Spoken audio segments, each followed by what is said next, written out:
দিনটা ছিল 2রা আগস্ট। চেন্নাইয়ে আমার প্রথম দিন।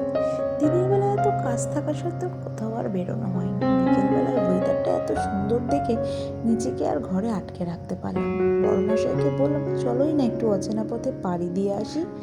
তো কিছু না ভেবেই ও বলল, চলো যাওয়া যাক তাহলে। রাস্তায় এত জ্যাম থাকা সত্ত্বেও দুজন মিলে গাড়ি নিয়ে বেরিয়ে পড়লাম অচেনা পথের উদ্দেশ্যে। রাস্তায় যেতে যেতেই পড়লো একটা মাতা রানীর মন্দির। এটা হচ্ছে তামিলভাষী লোকেদের কাছে একটা উৎসব। আর সেদিনকে হচ্ছিল একটা পুজো। কিছুই জানি না কি পুজো না পুজো, কারণ সেটা হচ্ছে আমাদের কাছে প্রথম দিন। তারপরে দেখলাম আমরা যেমন বনভোজন করে রান্না করি, ওরাও পুজো করে এখানে ভোগ রান্না করবে। সেটা হচ্ছে পায়েস ভোগ।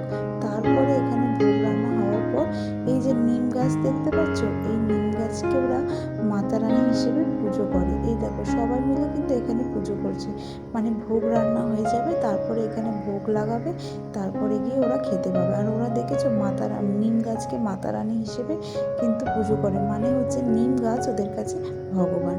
তারপরে বসেছিল আশেপাশে ছোটোখাটো একটা মেলায় বিক্রি হচ্ছিল কত সুন্দর সুন্দর চীনামাটির জিনিস। দেখে তো খুবই সুন্দর লাগছিল।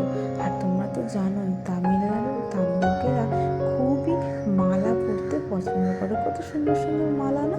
আর এখানে দেখো কত সুন্দর সুন্দর কাঁচের চুড়ি বিক্রি হচ্ছে। এগুলো পশ্চিমবঙ্গে খুব দেখা যায়, তবে এখানে এসে এত সুন্দর দেখতে পাবো এটা আমি ভাবিনি। এখানে দেখো কত সুন্দর ব্যাগ বিক্রি হচ্ছে। ব্যাগের কালেকশনগুলো এতটা সুন্দর ছিল না কি বলবো। তারপরে কত সফট টয়েস বিক্রি হচ্ছিল, কি ভালোই না লাগছে না।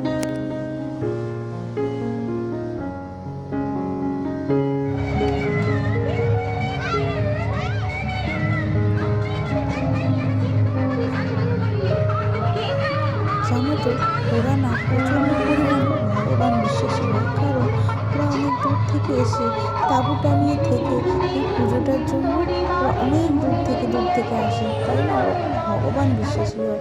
তো সব কিছু ঘুরে আমরা বেরিয়ে পড়লাম আমাদের নিজেদের পথে যাওয়ার জন্য। তো ভিডিওটা আজকে এটুকুই, দেখা হবে নতুন কোনো ভিডিওর সাথে। টাটা, ভালো।